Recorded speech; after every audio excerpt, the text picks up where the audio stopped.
Selamat datang di dunia di mana kegelapan menyimpan rahasia dan keheningan seringkali lebih menakutkan daripada suara.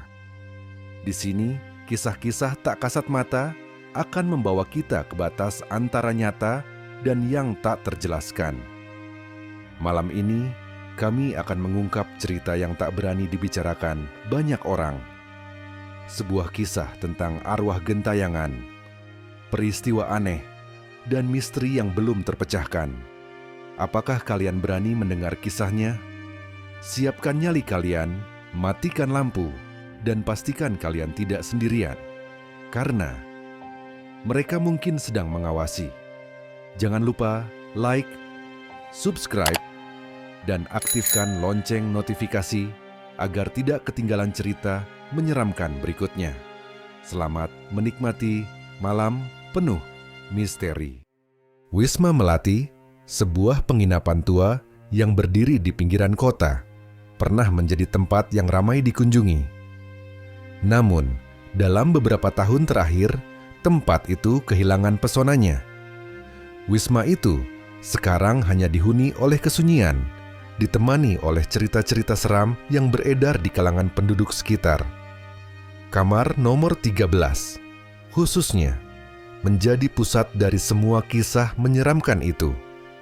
Para tamu yang pernah menginap di sana sering melaporkan pengalaman aneh. Suara langkah kaki di tengah malam, bayangan yang melintas di cermin, atau bisikan lembut yang terdengar di telinga mereka. Bahkan, beberapa tamu mengaku melihat sosok perempuan muda berdiri di sudut kamar, memandang mereka dengan tatapan hampa. Sebagian orang menyebutnya hanya mitos, cerita yang dibuat-buat untuk menakut-nakuti. Tetapi bagi Yuda, seorang jurnalis muda dengan rasa ingin tahu yang besar, kisah tentang kamar nomor 13 adalah misteri yang layak diungkap. Bersama dua temannya, Jalal dan Hasan, ia memutuskan untuk tinggal di wisma itu selama beberapa malam, mencoba mencari kebenaran di balik cerita-cerita horor yang beredar. Namun, mereka segera menyadari bahwa cerita-cerita itu lebih dari sekadar dongeng. Ada sesuatu yang benar-benar mengintai di balik pintu nomor 13. Sesuatu yang jauh lebih gelap dan menyeramkan daripada yang bisa mereka bayangkan. Cerita ini adalah perjalanan Yuda dalam mengungkap rahasia kelam Wisma Melati, menghadapi arwah yang tidak pernah menemukan kedamaian, dan bertarung melawan kejahatan yang tidak hanya menghantui bangunan itu, tetapi juga jiwa manusia. Selamat datang di kamar nomor 13. Jika Anda cukup berani, masuklah. Tapi ingat, beberapa pintu seharusnya tidak pernah dibuka. Malam itu dingin, hujan turun deras, disertai angin kencang. Yuda mengendarai motornya dengan hati-hati di jalan yang gelap dan licin. Rencananya pulang ke rumah setelah menghadiri acara universitas di kota sebelah harus tertunda karena cuaca yang tidak bersahabat. Di tengah perjalanan, ia melihat papan kayu tua yang menunjukkan arah ke sebuah penginapan, Wisma Melati. Ini mungkin tempat berteduh sementara, gumamnya sambil memarkir motor di depan bangunan tua itu. Wisma itu terlihat suram. Cat dindingnya mengelupas, jendelanya buram, dan tanaman liar tumbuh di sekitar. Namun, Yuda tidak punya pilihan. Ia mengetuk pintu kayu besar di depan, dan suara langkah berat mendekat. Seorang pria tua membuka pintu. Matanya tajam, kulitnya keriput, dan ia memegang lentera kuning yang nyaris padam. "Ada yang bisa saya bantu, Nak?" tanyanya dengan nada datar. Yuda menjelaskan keadaannya, dan pria itu mengangguk pelan. "Saya Pak Eko, penjaga wisma ini. Kebetulan ada kamar kosong, tapi..." Ia berhenti sejenak, ragu. "Ada satu kamar yang tersisa, kamar nomor 13. Kamu yakin ingin menginap?" Yuda mengangguk tanpa berpikir panjang. "Saya tidak masalah, Pak. Hujannya deras. Saya hanya butuh tempat tidur malam ini." Pak Eko menatapnya tajam sebelum menyerahkan kunci dengan tangan gemetar. "Hati-hati, Nak. Jangan hiraukan apapun yang kamu dengar. Kamar nomor 13 terletak di ujung koridor. Lampu redup di lorong itu berkelap-kelip, menciptakan bayangan aneh di dinding. Yuda membuka pintu kamar, dan udara dingin langsung menyambutnya. Kamarnya kecil, hanya ada satu tempat tidur, sebuah meja kayu, dan cermin tua di sudut ruangan. Ia menyalakan lampu kamar dan menatap cermin itu. Sejenak, ia merasa seperti ada bayangan bergerak di belakangnya. Tapi saat ia berbalik, tidak ada apa-apa. Hanya imajinasi, pikirnya sambil meletakkan tas di atas meja. Malam itu, Yuda mencoba tidur, tapi suasana kamar begitu sunyi. Ia hampir terlelap ketika mendengar suara langkah kaki di lorong. Mungkin tamu lain, gumamnya. Meskipun ia tahu mania betul bahwa semua kamar lain kosong, langkah itu berhenti tepat di depan pintunya. Kemudian terdengar ketukan pelan, 3 kali berturut-turut. Tok, tok, tok. Yuda terdiam. Ia menunggu beberapa detik sebelum bangkit untuk memeriksa. Namun, saat membuka pintu, lorong itu kosong. Tidak ada siapapun. Ia menutup pintu lagi, mencoba untuk tenang. Namun, belum sempat ia kembali ke tempat tidur. Pintu itu terbuka sendiri dengan suara berderit panjang. Jantungnya berdebar kencang. Ia memberanikan diri menutup pintu sekali lagi, kali ini menguncinya. Tapi ketukan itu kembali, lebih keras dari sebelumnya. Tok, tok, tok. Demi Tuhan, siapa itu? Teriak Yuda sambil membuka pintu dengan kasar. Tapi sekali lagi, lorong itu kosong. Hujan masih turun deras di luar. Jam menunjukkan pukul 2 dini hari ketika Yuda mulai merasakan kantuk yang berat. Ia berbaring lagi di tempat tidur, mencoba mengabaikan kejadian aneh tadi. Namun, suasana kamar terasa semakin mencekam. Cermin di sudut ruangan mulai mengembun meskipun tidak ada perubahan suhu yang signifikan. Perlahan, tulisan muncul di permukaan cermin itu. Tolong aku. Yuda terpaku. Tubuhnya membeku. Ia tahu ia tidak menyentuh cermin itu, apalagi menulis sesuatu di sana. Tulisan itu muncul dengan jelas, seolah-olah seseorang dari dunia lain mencoba berkomunikasi dengannya. Ketika ia mendekati cermin, tiba-tiba lampu kamar berkedip-kedip dan padam total. Suara bisikan lembut terdengar, seperti suara seorang perempuan. Yuda, tolong aku. Ia menoleh ke segala arah. Tapi tidak ada siapapun di sana. Tubuhnya gemetar dan ia segera keluar dari kamar. Di ruang lobi, Pak Eko sedang duduk sambil membaca koran tua di bawah cahaya lentera. Ia terlihat tidak terkejut melihat Yuda keluar dengan wajah pucat. "Kamu melihatnya ya?" tanya Pak Eko tanpa basa-basi. "Maksud Bapak?" Yuda mencoba menyangkal, meskipun tubuhnya masih bergetar. "Dia, hantu di kamar nomor 13, jawab Pak Eko dengan nada pelan. "Putri, anak pemilik Wisma ini, meninggal tragis di kamar itu beberapa tahun lalu. Sejak itu kamar itu tidak pernah benar-benar kosong." Yuda merasa bulu kuduknya meremang. "Apa yang sebenarnya terjadi?" tanyanya. Pak Eko menggeleng pelan. "Itu cerita panjang, Nak. Kalau kau ingin tahu lebih banyak, kau harus siap menerima risikonya." Kembali ke kamar, Yuda berusaha menenangkan diri. Ia mencoba mengabaikan apa yang diceritakan Pak Eko. Namun, malam itu ia tidak bisa tidur. Bisikan itu terus terdengar, semakin jelas dan menyeramkan. "Yuda, tolong aku. Aku terkurung di sini." Saat ia menatap ke arah cermin, ia melihat sosok perempuan berambut panjang berdiri di belakangnya. Wajahnya pucat, matanya memerah, dan senyum menyeramkan menghiasi bibirnya. Yuda berteriak dan langsung berlari keluar kamar tanpa menoleh ke belakang. Pagi itu, Yuda terbangun dengan tubuh lemas dan kepala pusing. Ia tidak tahu bagaimana akhirnya bisa tertidur setelah malam penuh teror di kamar nomor 13. Sinar matahari masuk dari celah jendela, memberikan sedikit rasa nyaman setelah malam penuh kegelapan. Ia menghela napas panjang, mencoba menenangkan pikirannya. Mungkin cuma mimpi buruk, gumamnya. Meski di dalam hati ia tahu apa yang dialaminya semalam terasa sangat nyata. Setelah bersiap-siap, Yuda memutuskan untuk turun ke lobi. Ia merasa butuh bicara lagi dengan Pak Eko untuk mencari penjelasan lebih banyak tentang kamar itu. Di lobi, suasana sepi.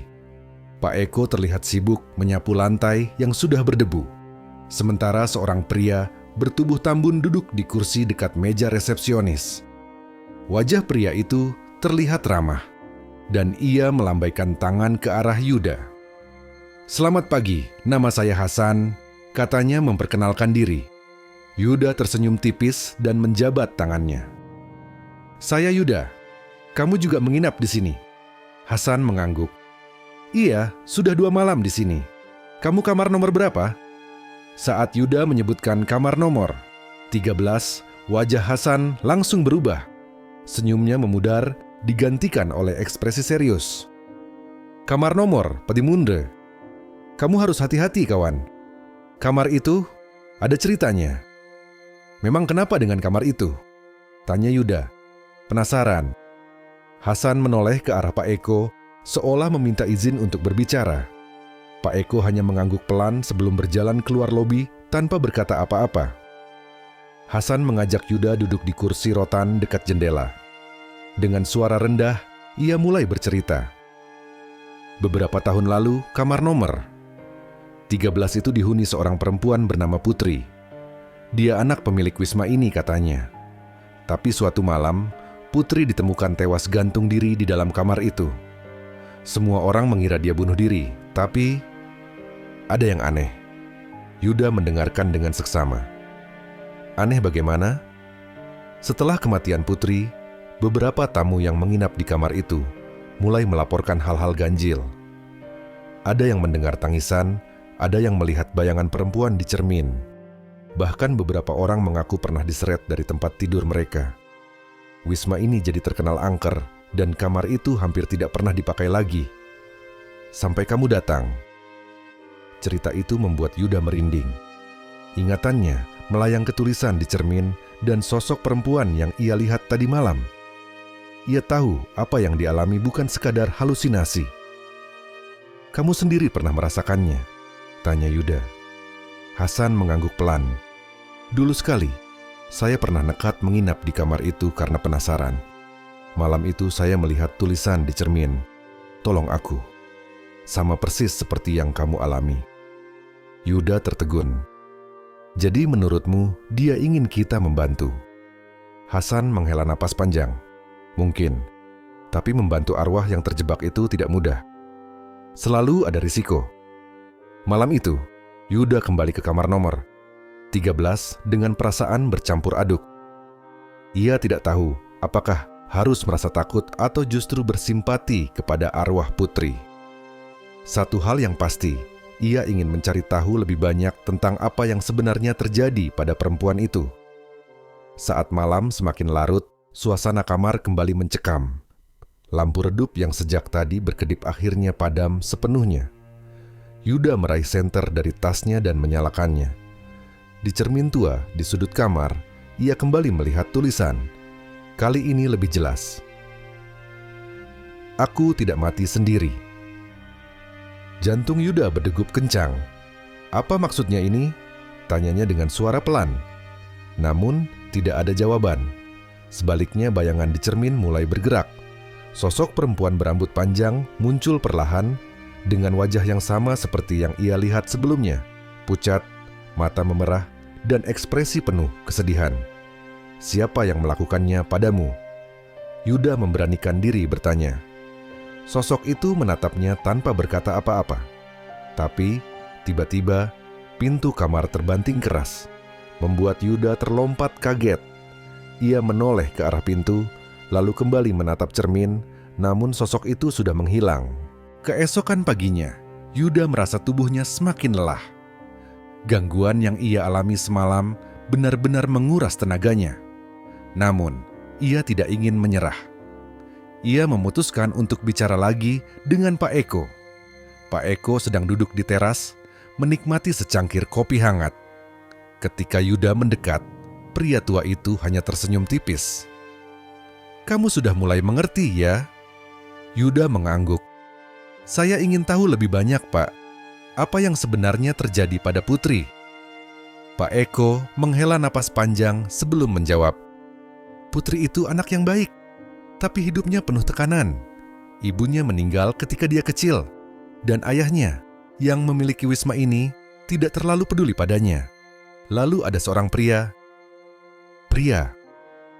Yuda menyela, penasaran.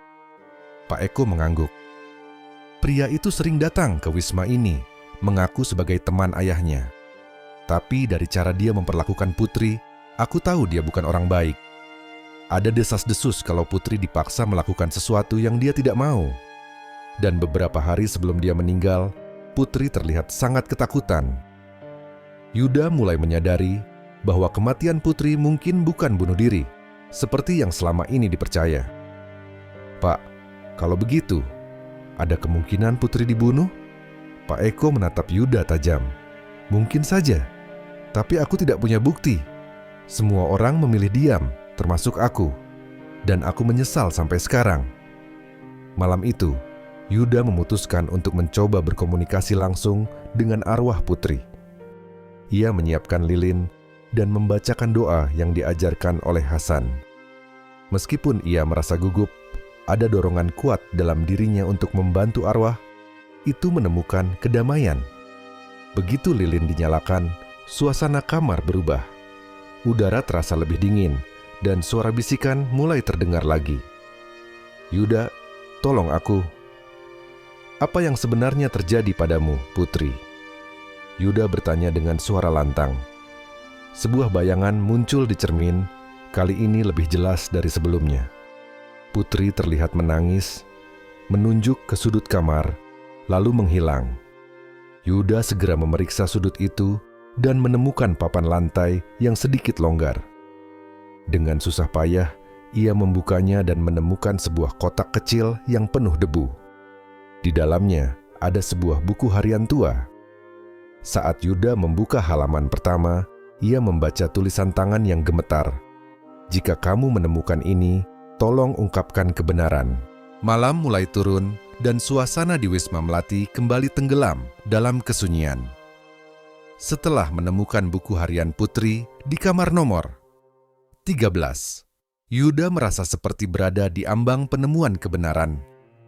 Namun, ia juga sadar bahwa setiap jawaban yang ia cari membawa risiko yang semakin besar. Sore itu, Jalal, sahabat Yuda, tiba di Wisma. Jalal yang khawatir setelah mendengar cerita Yuda melalui telepon, memutuskan untuk menemani sahabatnya, meskipun awalnya skeptis. "Kamu serius? Hantu? Buku harian? Ini kayak cerita di film horor, Yud," ujar Jalal sambil meletakkan tasnya di lobi. "Aku juga nggak percaya awalnya, Jal. Tapi semuanya terasa nyata," jawab Yuda sambil menunjukkan buku harian tua yang ia temukan. Jalal mengambil buku itu dan mulai membacanya. Halaman-halamannya penuh dengan tulisan tangan Putri yang terlihat tergesa-gesa dan penuh emosi. "Dia menulis tentang seorang pria yang selalu datang ke wisma ini," kata Jalal sambil membaca keras-keras. "Katanya dia dipaksa melakukan sesuatu yang dia benci." Astaga, Yud, ini lebih dari sekadar cerita hantu. Ini tentang kejahatan. Yoda mengangguk pelan. "Aku pikir dia dibunuh, dan arwahnya masih terjebak di sini karena kebenarannya belum terungkap." "Jadi, apa rencanamu sekarang?" Jalal bertanya. Meskipun nada suaranya menunjukkan ia mulai merasa tidak nyaman. Yuda menatap sahabatnya dengan serius. "Aku ingin tahu siapa pria itu. Buku ini mungkin punya jawabannya." Malam itu, mereka memutuskan untuk tidur di kamar nomor 13. Jalal awalnya menolak, tapi akhirnya setuju setelah Yuda meyakinkannya bahwa mereka harus bersama jika ingin menghadapi apapun yang terjadi. Malam semakin larut dan udara di kamar terasa semakin dingin. Lilin yang mereka nyalakan untuk berjaga-jaga tiba-tiba padam tanpa sebab yang jelas. "Yud, kamu merasakan ini enggak?" Jalal berbisik. "Kayak ada yang ngamatin kita." Yuda mengangguk. Ia merasakan hal yang sama. Suara langkah kaki mulai terdengar di luar kamar, semakin mendekat. Tok, tok, tok. Ketukan itu berhenti tepat di depan pintu. Jalal menelan ludah, sementara Yuda memberanikan diri untuk membuka pintu. Namun, seperti sebelumnya, tidak ada siapapun di sana. Ketika Yuda kembali menutup pintu, cermin di sudut kamar mulai mengeluarkan embun. Perlahan, tulisan kembali muncul. "Aku terkunci di sini." "Apa maksudnya?" Jalal bertanya. Nadanya panik. Yuda menatap cermin itu dengan wajah serius. "Aku rasa dia ingin kita menemukan sesuatu yang lain, sesuatu yang penting." Malam itu, mereka berdua tertidur dengan rasa waspada. Namun, tidur Yuda tidak tenang. Ia mulai bermimpi tentang seorang perempuan muda dengan rambut panjang yang tergerai. Dalam mimpinya, perempuan itu terkurung di kamar yang gelap, memohon pertolongan sambil menangis. "Yuda, tolong aku. Aku tidak ingin mati."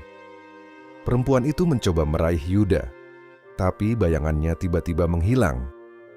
Dalam mimpi itu, Yuda mendengar suara laki-laki yang kasar, disertai jeritan putri.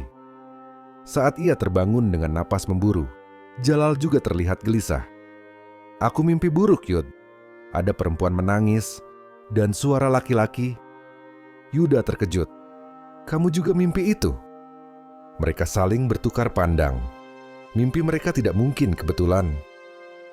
Keesokan paginya, Yuda dan Jalal memutuskan untuk membaca lebih banyak isi buku harian Putri. Mereka mencari informasi tentang pria yang disebut-sebut dalam tulisan itu. Pada salah satu halaman, mereka menemukan petunjuk. Dia selalu membawa cincin dengan lambang singa. "Aku benci melihatnya, tapi aku tidak bisa melawan.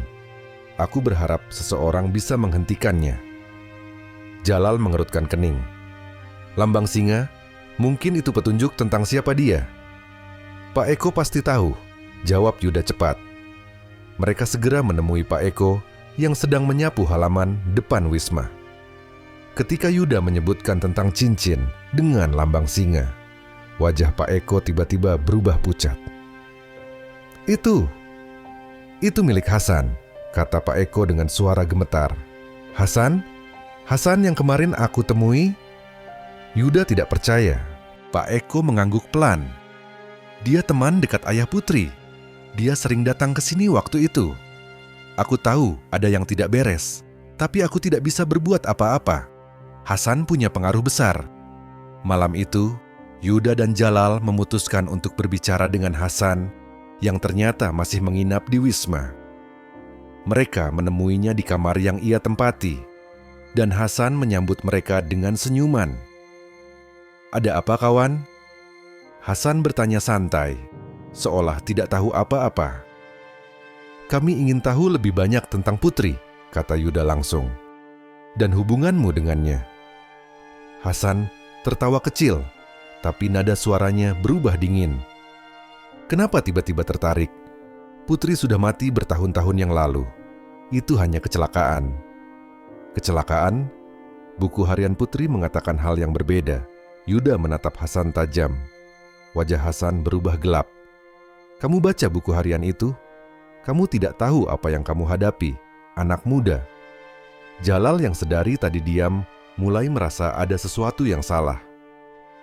"Kamu tahu apa yang sebenarnya terjadi, kan?" Hasan tidak menjawab. Sebaliknya, ia menatap mereka dengan tajam sebelum akhirnya berkata, "Kalian sebaiknya tidak mencampuri urusan yang sudah lama selesai." Malam itu menjadi malam paling mencekam bagi Yuda dan Jalal. Mereka merasa Hasan menyembunyikan sesuatu yang besar. Sementara itu, arwah Putri semakin sering muncul, seolah-olah mendesak mereka untuk segera mengungkap kebenaran. Saat mereka kembali ke kamar nomor 13, tulisan lain muncul di cermin. "Jangan percaya dia." Yuda menggenggam buku harian Putri erat-erat. Ia tahu bahwa apapun yang terjadi, ia harus tetap mencari kebenaran, meskipun itu berarti menghadapi bahaya yang mengancam nyawa. Langit di atas Wisma Melati tampak kelabu sepanjang hari. Hujan turun dengan deras, membuat suasana semakin kelam. Di kamar nomor 13, Yuda dan Jalal duduk membahas apa langkah berikutnya setelah percakapan aneh mereka dengan Hasan tadi malam. "Kamu lihat wajahnya, kan?" kata Yuda sambil membolak-balik buku harian Putri. Dia jelas menyembunyikan sesuatu. Jalal mengangguk, meskipun ekspresinya menunjukkan keraguan. "Tapi, kalau benar Hasan terlibat, apa yang bisa kita lakukan? Kita cuma punya buku harian ini." Yuda membaca kembali salah satu bagian yang ditulis Putri. "Aku merasa dia memperhatikan setiap gerak-geriku. Dia selalu tahu di mana aku berada. Kadang aku merasa seperti dia bisa membaca pikiranku." "Bukannya kita cuma punya buku harian ini, Jal. Kita punya Putri," kata Yuda sambil menatap cermin tua di sudut ruangan. Jalal menelan ludah. "Maksudmu, kita akan meminta bantuannya? Dia sudah meminta kita untuk membantu, kan?" Yuda berdiri, mengambil lilin dan korek api dari meja. Mungkin ini saatnya kita benar-benar mendengarkan apa yang ingin dia katakan. Malam itu, mereka mengatur ruangan. Lilin dinyalakan dan diletakkan di meja. Buku harian Putri terbuka di tengahnya. Angin dingin tiba-tiba masuk melalui celah-celah jendela, membuat nyala lilin bergetar. "Putri," panggil Yuda dengan suara gemetar. "Kami di sini untuk membantu. Tapi kami butuh tahu apa yang sebenarnya terjadi." Awalnya, hanya ada keheningan. Tapi perlahan, cermin di sudut kamar mulai mengembun lagi. Tulisan muncul dengan jelas. "Ikuti jejakku." "Jejaknya?" Jalal bertanya, kebingungan. Tiba-tiba, suara langkah kaki terdengar dari luar kamar. Kali ini, langkah itu tidak berhenti di depan pintu. Mereka mendengar suara itu terus bergerak, menjauh ke arah lorong. "Dia ingin kita mengikutinya," kata Yuda, yakin. Dengan hati-hati, mereka membuka pintu dan keluar ke lorong yang gelap. Langkah kaki itu terdengar jelas di depan mereka, seolah memandu. Mereka mengikuti suara itu hingga tiba di sebuah pintu tua di ujung lorong. Pintu itu tampak berbeda dari yang lain. Warnanya lebih kusam, dengan bekas goresan yang dalam. Yuda mencoba membukanya, tapi terkunci. "Bagaimana sekarang?" tanya Jalal. Di saat itulah mereka mendengar bisikan halus di belakang mereka. "Kunci di tangan dia." Yuda dan Jalal saling pandang, tahu siapa yang dimaksud. "Hasan," kata Yuda pelan. Mereka segera kembali ke lobi, mencari Hasan. Tapi pria itu tidak ada di sana. Pak Eko, yang sedang duduk membaca koran tua, mengangkat alis saat melihat wajah tegang mereka. "Kalian kenapa?" tanyanya. "Pak, Hasan di mana?" tanya Yuda tanpa basa-basi. Pak Eko mengerutkan kening. "Tadi dia bilang mau keluar sebentar.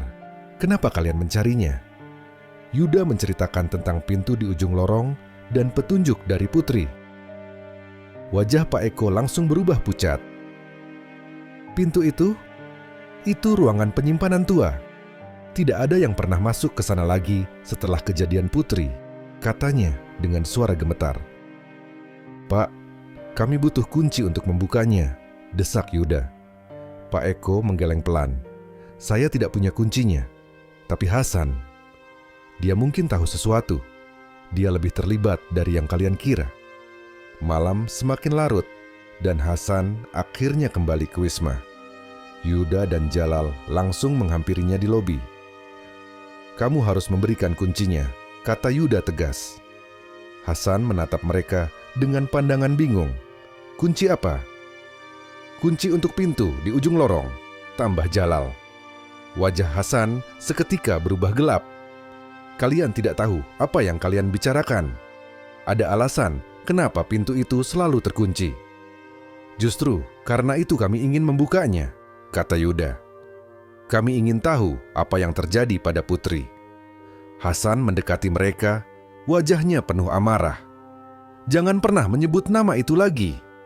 Dia sudah mati. Kalian tidak punya hak mengganggu masa lalu. Dan kamu tidak punya hak menyembunyikan kebenaran," balas Yuda dengan suara keras. Pertengkaran itu terhenti ketika lampu di lobi tiba-tiba padam. Hanya lentera kecil di meja resepsionis yang memberikan sedikit cahaya. Dari lorong, mereka mendengar suara langkah kaki mendekat. Tok, tok, tok. Hasan tampak panik. Ia mencoba menjauh, tapi tiba-tiba tubuhnya terpental ke belakang, seperti didorong oleh kekuatan tak terlihat. "Yuda!" Suara bisikan lembut terdengar di telinga mereka. Kunci itu di kantongnya.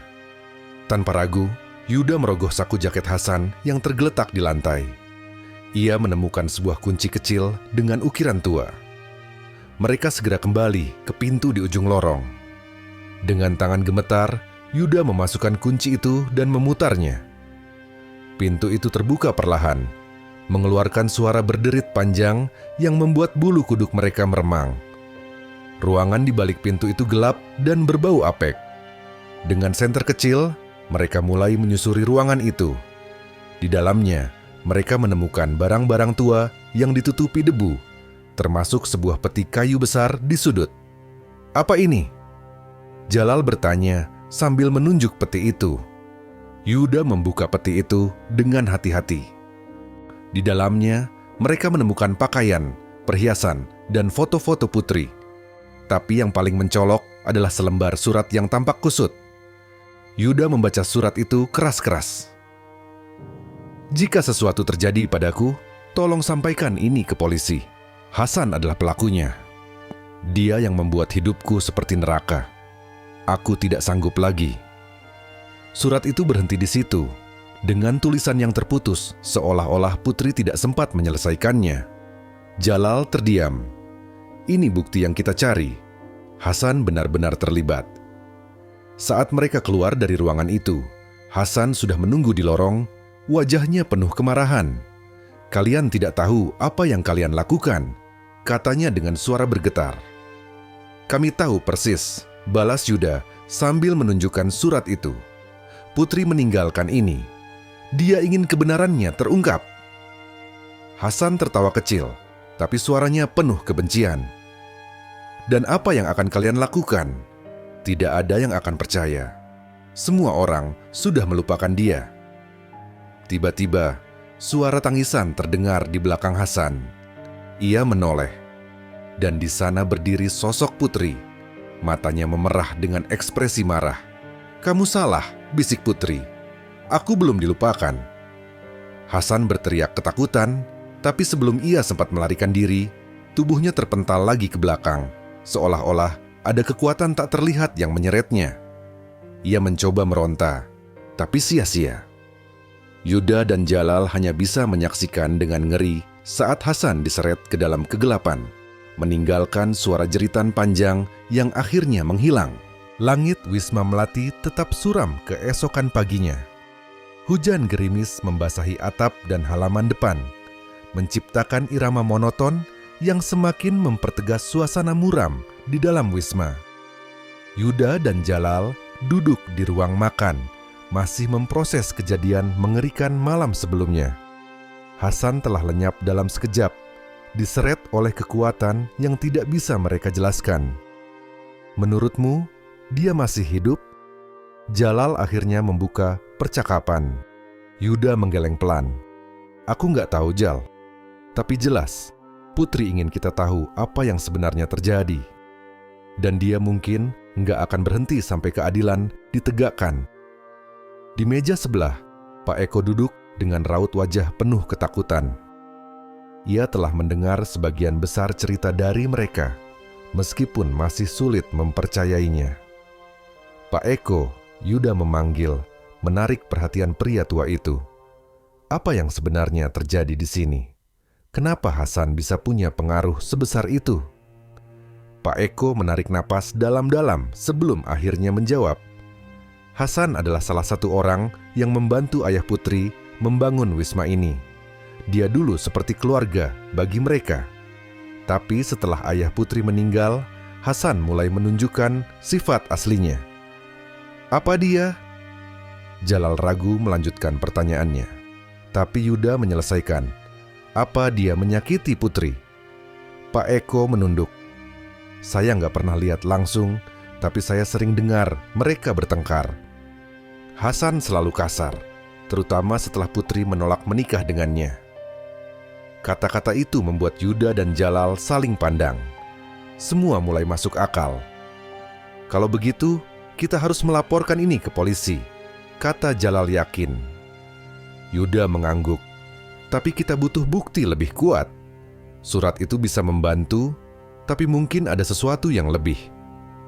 Hari itu, mereka memutuskan untuk kembali menyelidiki kamar nomor 13.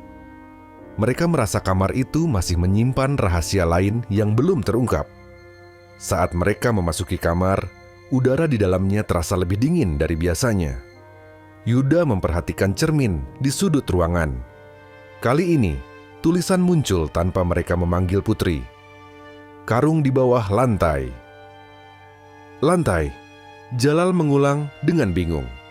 Mereka mulai memeriksa lantai kamar, mengetuk setiap papan kayu untuk mencari bagian yang terdengar berbeda. Setelah beberapa menit, Yuda menemukan satu papan yang terdengar hampa. Dengan bantuan obeng yang mereka bawa, ia membuka papan itu, mengungkapkan ruang kecil di bawahnya. Di dalamnya, mereka menemukan karung tua yang sudah berjamur. Apa ini? Jalal bertanya dengan nada suara penuh ketakutan. Dengan hati-hati, Yuda membuka karung itu. Ia hampir muntah ketika melihat isinya. Pakaian compang-camping yang berlumuran darah dan sebuah cincin dengan lambang singa. Ini milik Hasan, kata Yuda dengan gemetar. Tapi yang membuat mereka semakin ngeri adalah sebuah buku kecil yang diselipkan di antara pakaian itu. Buku itu tampak seperti catatan harian, tapi kali ini milik Hasan. Mereka membaca isi buku itu dengan tangan gemetar. Halaman pertama langsung membuat bulu kuduk mereka berdiri. Aku mencintai Putri, tapi dia tidak pernah melihatku sebagai lebih dari teman ayahnya. Aku tidak bisa menerima penolakan itu. Semakin mereka membaca, semakin jelas bahwa Hasan menyimpan dendam yang mendalam terhadap Putri. Di beberapa halaman, ia bahkan menulis tentang rencananya untuk mengajarkan Putri sebuah pelajaran. Pada halaman terakhir, tulisan Hasan berubah menjadi coretan yang tidak beraturan. Dia melawan. Aku tidak ingin membunuhnya, tapi dia memaksa tanganku. Sekarang aku harus menyembunyikan semuanya. Mereka terdiam, tidak mampu berkata apa-apa. Catatan itu adalah bukti nyata bahwa Hasan memang bertanggung jawab atas kematian Putri. Ini harus kita serahkan ke polisi, kata Jalal tegas. Yuda mengangguk. Tapi, sebelum mereka sempat melangkah keluar, pintu kamar tiba-tiba tertutup dengan keras. Lampu kamar berkedip-kedip dan bayangan Putri muncul di tengah ruangan. Kali ini, ia tidak terlihat marah seperti sebelumnya. Ekspresinya penuh kesedihan. Terima kasih, bisiknya. Putri, Yuda mencoba mendekat. Kami akan membawa ini ke polisi. Kami akan memastikan keadilan untukmu. Putri menatap mereka dengan mata yang penuh harapan. Aku hanya ingin istirahat. Selama kebenaran belum terungkap, aku terjebak di sini. Jalal mencoba menyelah. Tapi, Hasan sudah hilang. Apa itu cukup? Putri menggeleng pelan. Tidak cukup hanya menghukumnya. Dunia harus tahu apa yang dia lakukan. Hanya dengan begitu, aku bisa pergi. Yuda mengangguk. Kami janji akan menyelesaikan ini. Dengan barang bukti di tangan, mereka segera pergi ke kantor polisi setempat. Awalnya, polisi tampak skeptis. Tapi setelah membaca surat dan catatan Hasan, serta melihat cincin dengan lambang singa, mereka mulai menganggap serius kasus ini. Kami akan menyelidiki lebih lanjut, kata salah satu petugas. Namun, masalah tidak berhenti di situ. Polisi juga meminta mereka untuk tetap berada di Wisma Melati sampai penyelidikan selesai. Malam itu, Yuda dan Jalal kembali ke Wisma dengan perasaan campur aduk. Mereka telah melakukan apa yang diminta Putri, tapi apakah itu cukup untuk menenangkan arwahnya? Ketika mereka kembali ke kamar nomor 13, cermin di sudut ruangan tidak lagi menunjukkan tulisan apapun. Ruangan itu terasa lebih tenang, seolah-olah beban yang selama ini menghantuinya telah hilang. Tapi Yuda tidak bisa menghilangkan perasaan bahwa ini belum benar-benar selesai. "Yud, aku rasa Putri sudah pergi," kata Jalal. "Semoga saja," jawab Yuda. Tapi jauh di lubuk hatinya, ia merasa masih ada sesuatu yang belum terungkap. Dan ia benar. Malam itu, ketika mereka mencoba tidur, suara langkah kaki kembali terdengar. Tapi kali ini, langkah itu bukan milik Putri. Suara itu terdengar berat dan menyeramkan, seperti seseorang yang penuh dengan dendam. "Yuda," bisik suara parau dari luar pintu. "Kamu tidak seharusnya mencampuri urusan ini." Yuda membuka matanya dengan cepat, menyadari bahwa bahaya belum berakhir. Malam di Wisma Melati menjadi lebih sunyi, tetapi tidak tenang. Langkah kaki berat yang mereka dengar tadi malam meninggalkan jejak ketakutan dalam pikiran Yuda dan Jalal. Kamar nomor 13 kini tidak lagi terasa seperti ruang biasa. Suasana di dalamnya berubah. Ada sesuatu yang lain, sesuatu yang jauh lebih gelap dari sekadar arwah Putri. Pagi berikutnya, Yuda terbangun dengan wajah yang penuh keraguan. Jalal sudah duduk di sudut ruangan, memandang kosong ke arah cermin. "Jal," Yuda memanggil. "Kamu nggak tidur?" Jalal menoleh dengan wajah pucat. "Aku nggak bisa, Yud. Aku dengar langkah itu lagi, sampai subuh." Yuda mendesah, mencoba meredakan ketegangan. "Aku juga dengar, tapi itu bukan Putri." "Kalau bukan Putri, siapa?" "Hasan, tapi dia kan sudah..." Jalal menggantungkan kalimatnya. Yuda tidak menjawab. Ia hanya menatap cermin, berharap ada petunjuk lain yang bisa mereka gunakan. Namun, cermin itu tetap kosong, tidak seperti sebelumnya. Di ruang makan, Pak Eko menyuguhkan mereka sarapan. Tetapi pria tua itu terlihat lebih gugup dari biasanya. Tangannya gemetar saat menuangkan kopi. "Pak Eko," Yuda memulai percakapan. "Apa ada orang lain di Wisma ini selain kita?" Pak Eko menatap mereka dengan raut wajah bingung. "Tidak, kalian tahu itu. Kenapa?"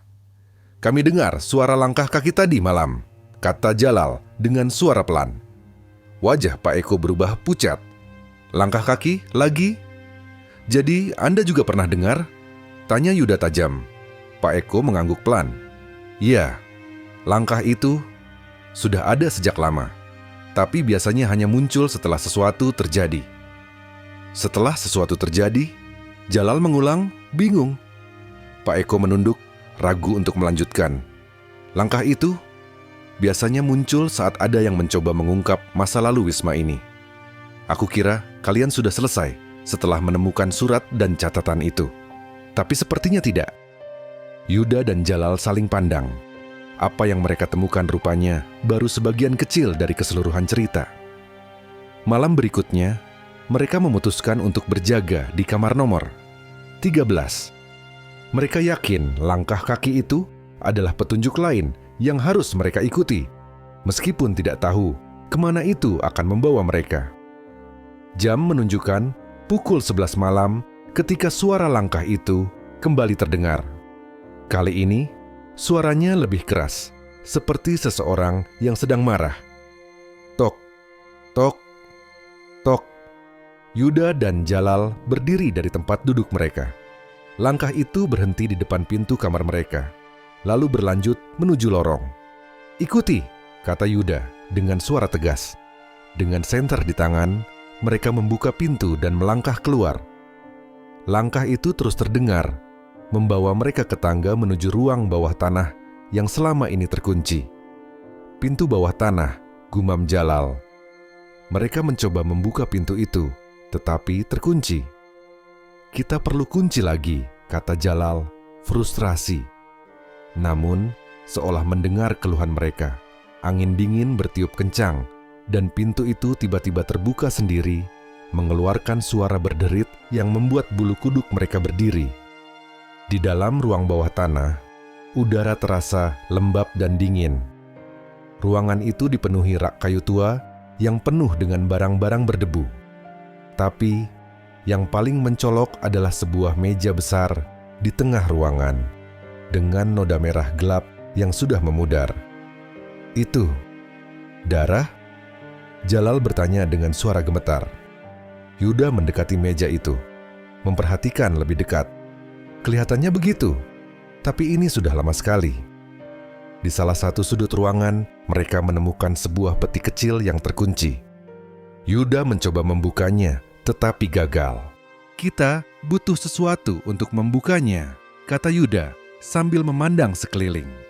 Tiba-tiba, mereka mendengar suara langkah kaki lagi. Kali ini datang dari belakang mereka. Mereka berbalik dengan cepat, tapi tidak ada siapa-siapa. "Yud, aku nggak suka ini," kata Jalal, mulai panik. Namun, langkah itu berhenti di dekat rak kayu di sudut ruangan. Yuda memperhatikan bahwa salah satu rak itu tampak miring, seolah-olah menyembunyikan sesuatu di belakangnya. Dengan susah payah, mereka memindahkan rak itu, mengungkapkan sebuah pintu rahasia. "Ini, apalagi sekarang?" tanya Jalal dengan nada putus asa. Di balik pintu itu, mereka menemukan sebuah ruangan kecil dengan dinding yang penuh coretan aneh. Coretan itu tampak seperti simbol-simbol dan tulisan tangan yang kacau. Yuda membaca salah satu tulisan. "Dia tidak akan pergi. Dia akan terus menghantui sampai semua tahu apa yang kulakukan." Tulisan Hasan, gumam Yuda. Di tengah ruangan ada sebuah benda yang ditutupi kain putih. Dengan hati-hati, Yuda membuka kain itu, mengungkapkan sebuah foto besar yang tampaknya diambil di Wisma Melati. Foto itu menunjukkan putri berdiri di depan Wisma, tetapi di latar belakang, Hasan terlihat memandanginya dengan ekspresi dingin. "Tidak ada yang aneh," kata Jalal, mencoba menenangkan dirinya. Namun, ketika Yuda membalik foto itu, mereka menemukan catatan lain. "Aku mengawasinya setiap saat. Dia milikku dan hanya milikku." Jalal gemetar. Ini lebih buruk dari yang kita kira. Hasan benar-benar obsesif. Saat mereka bersiap untuk meninggalkan ruangan itu, pintu rahasia tiba-tiba tertutup dengan keras. Lampu senter mereka berkedip-kedip, dan suara langkah kaki kembali terdengar. Kali ini lebih dekat. Langkah itu berhenti tepat di depan mereka, dan udara di sekitar menjadi semakin dingin. Tiba-tiba, suara parau terdengar di ruangan itu. "Kenapa kalian tidak meninggalkan ini? Kalian tidak tahu apa yang kalian hadapi." Yuda mencoba menjawab, tetapi suaranya terhenti ketika sosok Hasan muncul dari kegelapan. Wajahnya penuh luka dan darah, tetapi matanya bersinar dengan kebencian. "Kalian tidak akan pergi kemana-mana," katanya dengan suara mengancam. Yuda dan Jalal saling pandang, sadar bahwa mereka sekarang berada dalam bahaya yang nyata.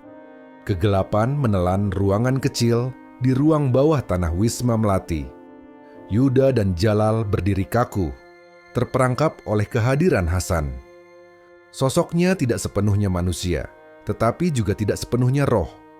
Tubuhnya tampak membusuk, namun kekuatan auranya terasa nyata. "Kalian pikir bisa menghentikanku?" Suara Hasan terdengar seperti bisikan dingin yang menusuk jiwa. Jalal mencoba berbicara, tetapi kata-katanya terhenti di tenggorokan. Sementara Yuda, meskipun takut, mencoba melangkah maju. "Hasan," kata Yuda dengan suara bergetar, "kebenaran sudah terungkap. Polisi akan tahu apa yang kamu lakukan." Hasan tertawa kecil, suaranya serak dan menyeramkan. Kebenaran? Aku tidak peduli dengan kebenaran. Putri milikku, dan kalian akan membayar karena mencampuri urusanku. Udara semakin dingin, dan tiba-tiba ruangan itu mulai bergetar. Rak-rak kayu di sekitar mereka roboh, satu persatu, menciptakan suara gemuruh yang memekakkan telinga. Yuda menarik Jalal ke samping, menghindari rak yang hampir menimpa mereka. "Keluar dari sini!" teriak Yuda. Mereka berlari menuju pintu rahasia, tetapi pintu itu kini terkunci rapat. Hasan berdiri di depan mereka, senyumnya lebar penuh ancaman. "Tidak ada jalan keluar," katanya. "Disinilah kalian akan berakhir." Jalal, yang selama ini selalu pasif, akhirnya mengambil senter dan melemparkannya ke arah Hasan. Tetapi senter itu hanya menembus tubuhnya, seolah-olah ia tidak benar-benar ada. Hasan tertawa lagi. Usaha yang sia-sia. Di tengah kepanikan, Yuda tiba-tiba teringat sesuatu.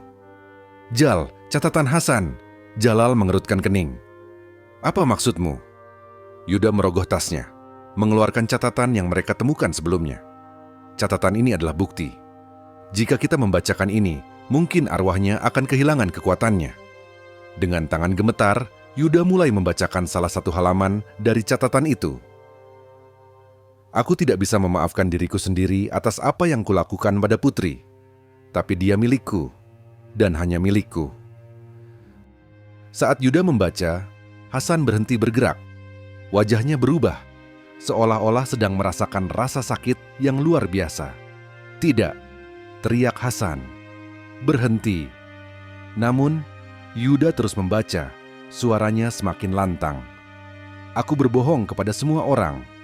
Aku menyembunyikan tubuhnya di ruang bawah tanah, di mana tidak ada yang bisa menemukannya.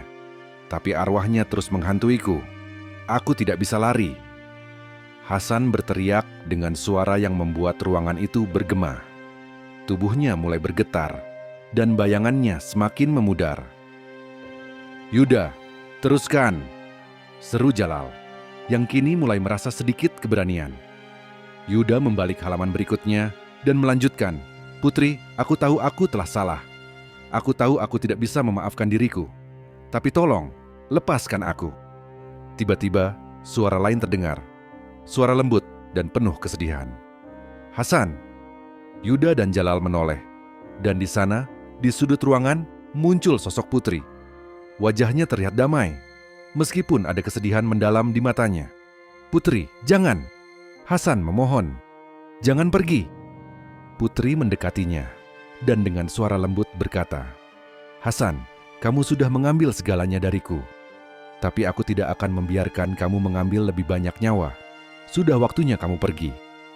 Hasan mencoba melawan, tetapi cahaya terang tiba-tiba memenuhi ruangan. Tubuhnya lenyap dalam cahaya itu, bersama dengan suara jeritannya yang terakhir. Ketika cahaya itu memudar, ruangan menjadi tenang.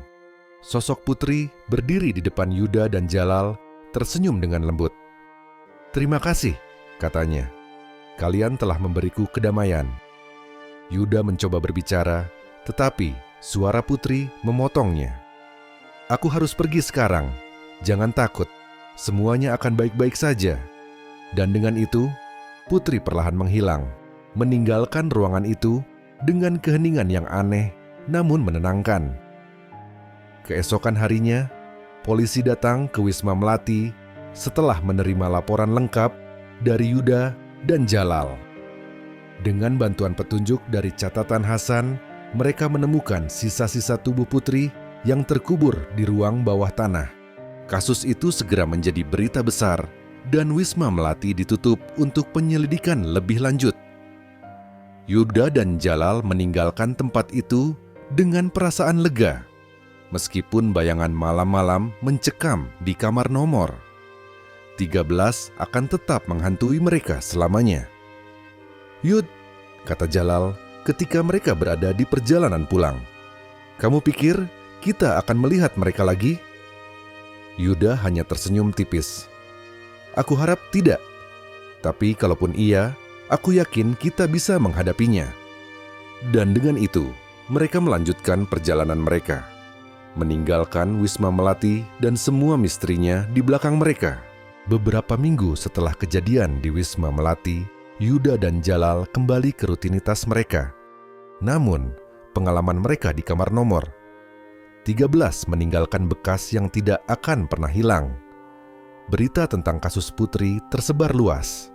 Hasan, meskipun tidak ditemukan secara fisik setelah lenyapnya di malam itu, dinyatakan sebagai tersangka utama pembunuhan. Bukti-bukti yang ditemukan oleh Yuda dan Jalal, surat, catatan harian Hasan, dan tubuh Putri, menjadi dasar kuat untuk menutup misteri yang telah menghantui wisma itu selama bertahun-tahun.